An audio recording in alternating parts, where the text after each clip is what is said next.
Bom, pessoal, boa tarde, tudo bom? Bom, aqui quem fala...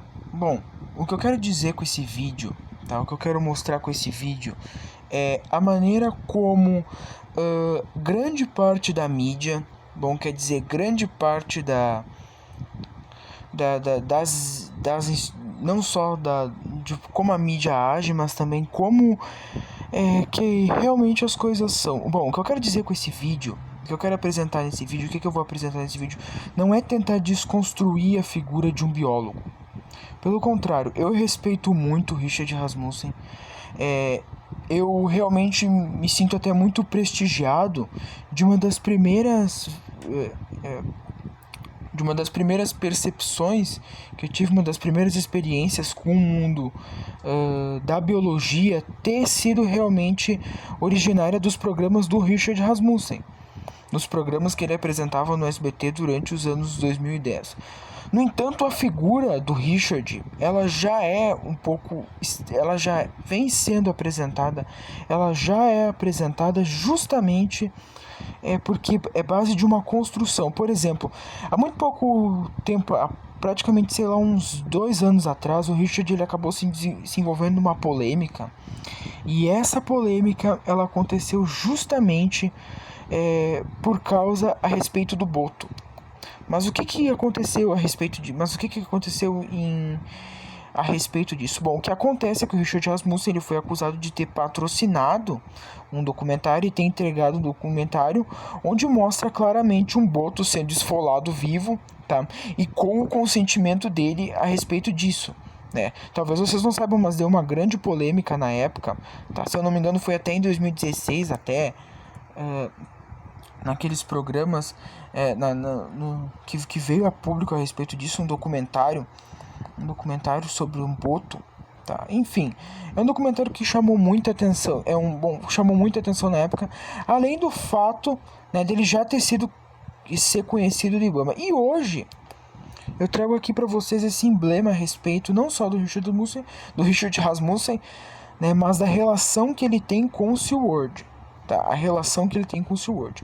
Bom, observe bem que nesse vídeo, que foi feito no ano em 29 de fevereiro de 2016, o Richard Rasmussen ele participou de uma campanha, tá? É possível que esse vídeo tenha sido feito em 2015, esse turismo que ele tenha sido feito em 2015, só tenha sido gravado, só tenha vindo ao ar em 2016, onde ele faz uma propaganda para um dos parques temáticos mais emblemáticos, mais emblemáticos da história dos Estados Unidos, que é o SeaWorld.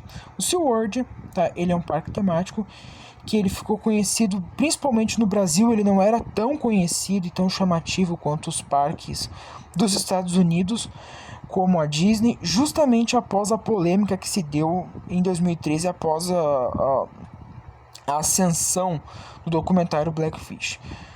Bom, o que eu estou querendo dizer com esse vídeo que eu vou mostrar para vocês? Primeiro a gente vai ver a propaganda e a gente vai destrinchar, tá? Nós vamos destrinchar, eu e vocês, tá? E eu quero que vocês analisem bem todo o discurso dele e eu vou apresentar praticamente tudo aquilo que é fato nesse vídeo, tudo aquilo que é verdade. Porque eu acho praticamente impossível que um biólogo do calibre dele esteja fazendo esse tipo de propaganda para esse tipo de instituição que já ficou conhecido, que já é acreditado, não só acreditado, mas também mas já está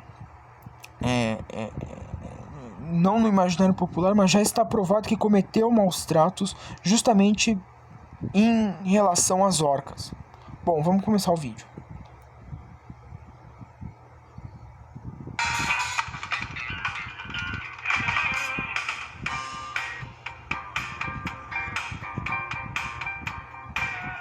Uma das tendências modernas dos zoológicos e aquários nos dias de hoje é colocar o visitante, as pessoas, em experiências mais próximas com os animais, para que eles possam entender as capacidades que esses animais têm na natureza.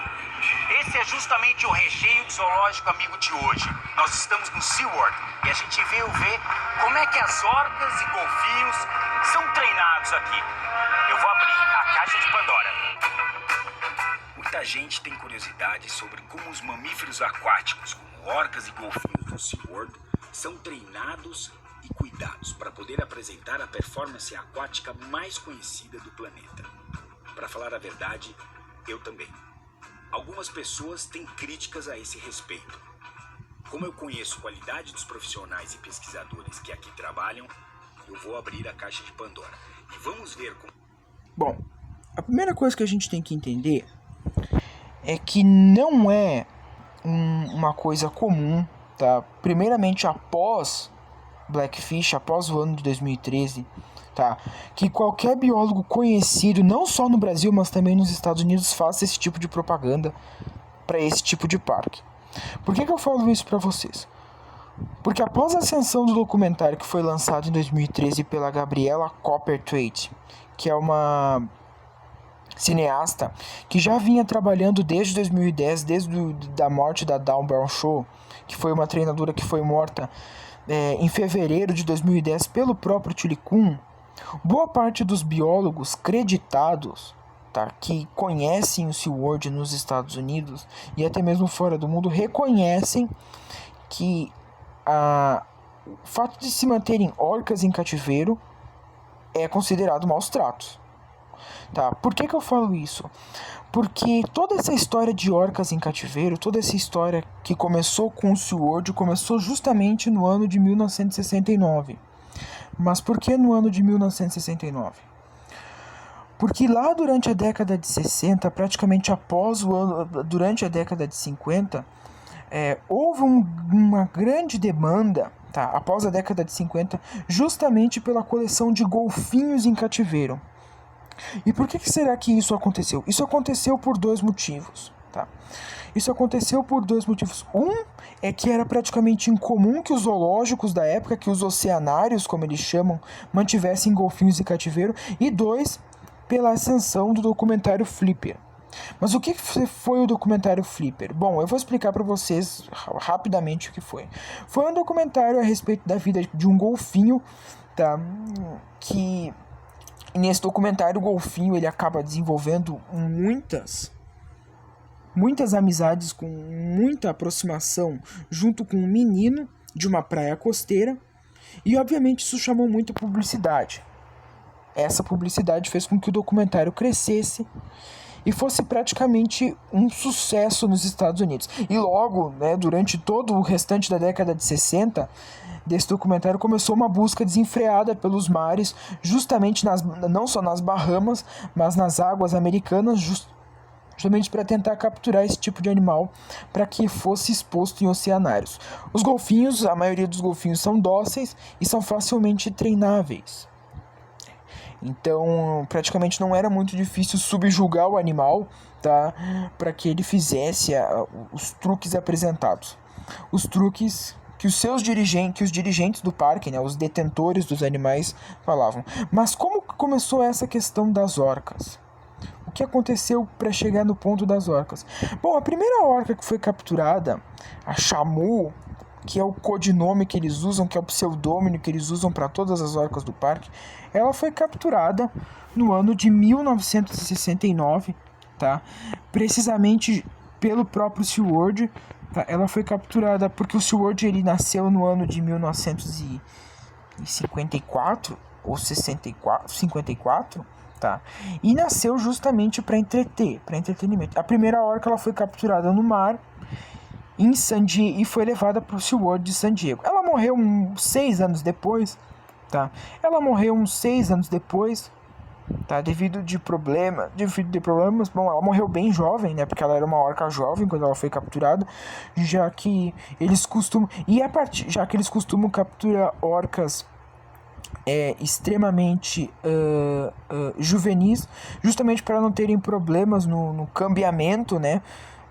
Na locomoção, até porque dá muito trabalho e muito dinheiro transportar um animal daquele tamanho, especialmente naquela época, né, onde não haviam veículos preparados para isso. Mas o SeaWorld soube como se especializar nisso, e eu vou explicar para vocês, tá, ao longo desse vídeo as formas como isso aconteceu.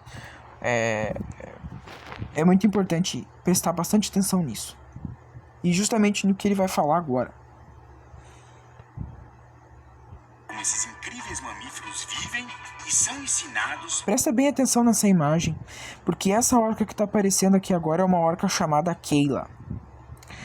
Essa orca Kayla, ela nasceu no ano de 1988 no SeaWorld de Santo Antônio. Porque existiram, dos anos de 1980 até o ano de 1999, existiram 4 parques da companhia, tá? E desses 4 parques, tá, começou-se a criar um esquema. E qual é esse esquema? Esse esquema, ele funciona da seguinte forma. O SeaWorld, ele capturou várias orcas durante a década de 70. Muitas dessas orcas foram capturadas e foram levadas para várias partes diferentes do mundo. Primeiro elas eram capturadas em Washington, tá? E levadas para os parques. No entanto, numa lei que teve durante a década de 70, proibiu o parque de fazer esse tipo de captura, porque isso poderia estar interferindo na biodiversidade da fauna marinha dos Estados Unidos. Então, o que aconteceu é que o SeaWorld mudou sua locomotiva de capturas e foram para a Islândia, porque não existiam leis que protegessem esses bichos na Islândia. E uma das orcas capturadas na Islândia foi uma orca chamada Kenal, que foi capturada lá pelo ano de 1977. A Kenal, ela é a mãe dessa orca que vocês estão vendo aí no vídeo. Essa orca, ela se chama Kayla. Ela nasceu no ano de 1988 no SeaWorld de Santo Antônio e foi separada da mãe dela quando ela tinha apenas 2 anos de idade. Isso no ano de 1990. Por que isso aconteceu? Na realidade, no ano de 1990 não, no ano de 1991. Por que isso aconteceu? Porque desde o começo, que começou esses programas de reprodução dentro do parque, esses programas de reprodução aconteceram justamente porque o parque não tinha mais autorização de capturar esse tipo de animal. Justamente por isso, tá? Justamente, única e exclusivamente por isso, o parque começou a reproduzir esses animais em cativeiro. Então eles simplesmente reproduzem porque reproduziam, né? Porque hoje não reproduzem mais, tá? Porque não podiam mais capturar. Essa orca é um exemplo disso. Ela nasceu no ano de 1988 e ela era filha de uma orca fêmea chamada Kayla, tá? Que foi chamada Kenal, tá? Que morreu com 15 anos de idade e foi separada. A filha permaneceu no SeaWorld de Santo Antônio, tá? Enquanto a mãe foi enviada para o SeaWorld de Orlando, onde morreu em 1991 devido a um aborto mal sucedido, porque ela estava grávida, ela acabou abortando e morrendo, tá? E a filha dela, que é essa fêmea que vocês estão vendo aí, a Kayla, ela morreu no início de 2019, no dia 28 de janeiro de 2019, justamente aos 30 anos de idade, muito diferente da mãe dela, que morreu com 15 anos de idade, né? Essa orca que vocês estão vendo aí, ela chegou a ter vários natimortos na história dela, da vida dela dentro do cativeiro. Vocês podem notar bem que a barbatana dorsal dela, tá?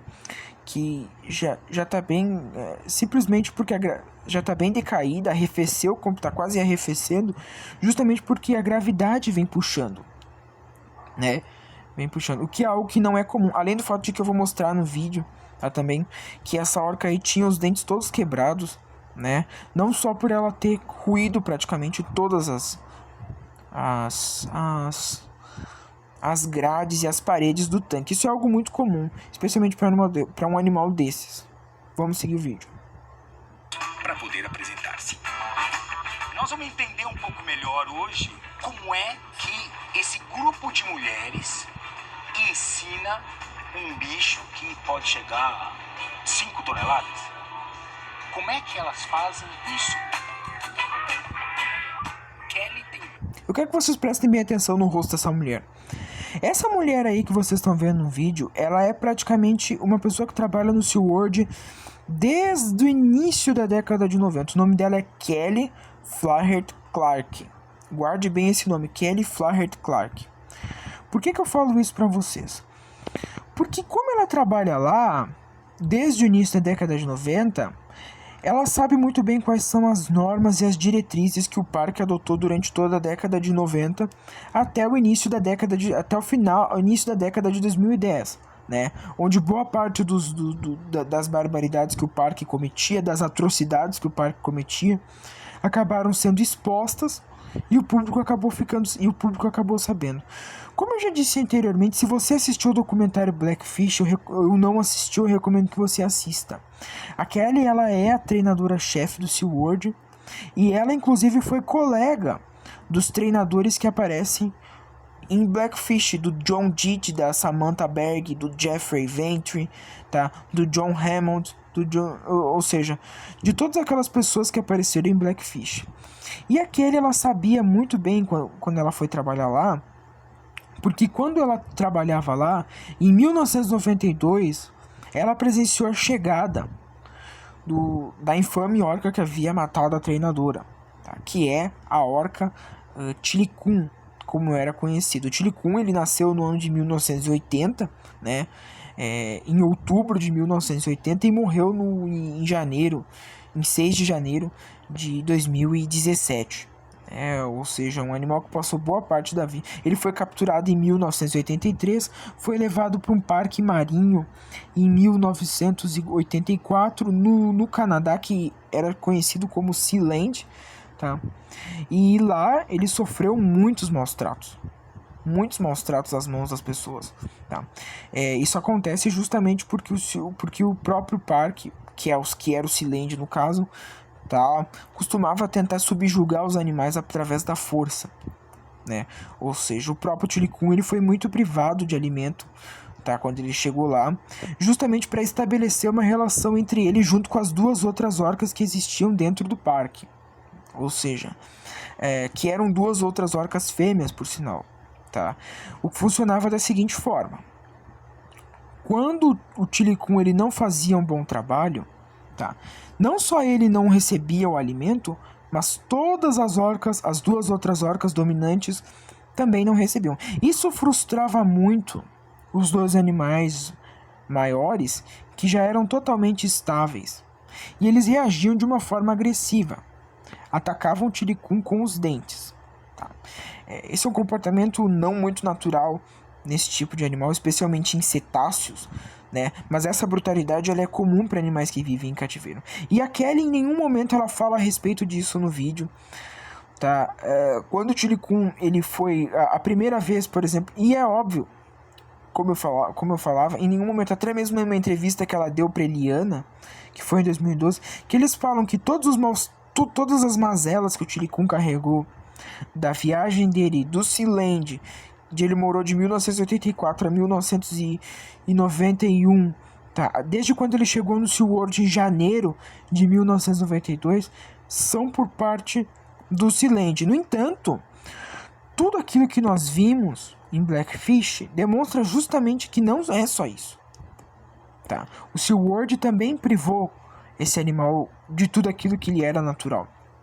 E eu vou mostrar para vocês, enquanto segue o vídeo, as explicações que aquele vai dar e a maneira como o biólogo, tá, que é o Richard Rasmussen, vai reagindo a essas transformações. É só para mudar um pouco aqui de posição, porque eu acho que tem muito sol aqui.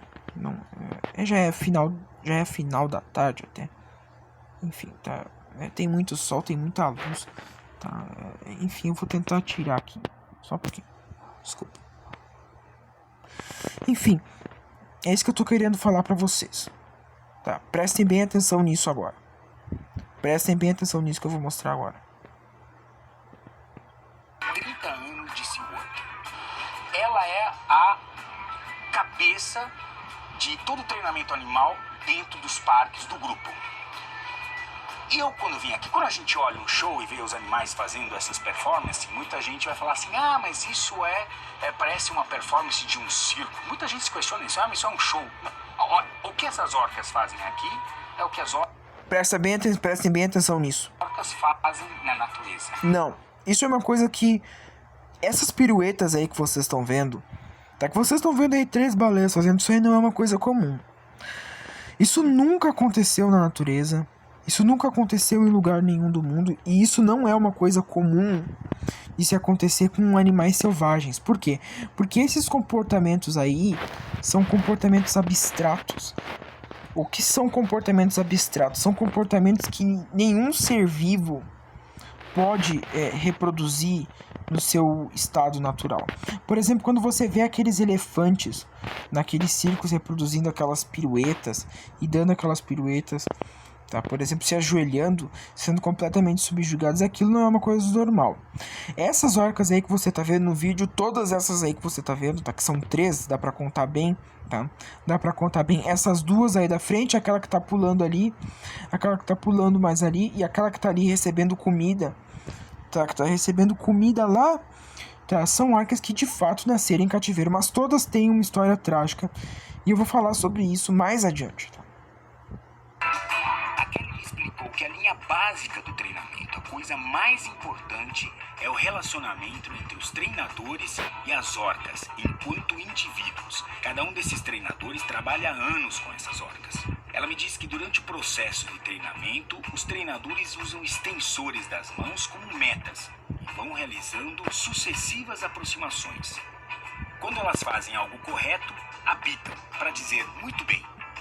Isso é um reforço positivo, como o peixe que é oferecido. Ao trabalharem com as diferentes orcas, os treinadores vão conhecendo formas diferentes de que cada uma delas gosta de ser recompensada. Como no caso dessa, por exemplo, um carinho na barriga. E assim, nem sempre é necessário recompensar com alimento. E me explicou melhor por quê. Ela disse que a única coisa previsível no mundo das orcas, no SeaWorld, é que elas serão alimentadas com uma dieta adequada e balanceada todos os dias.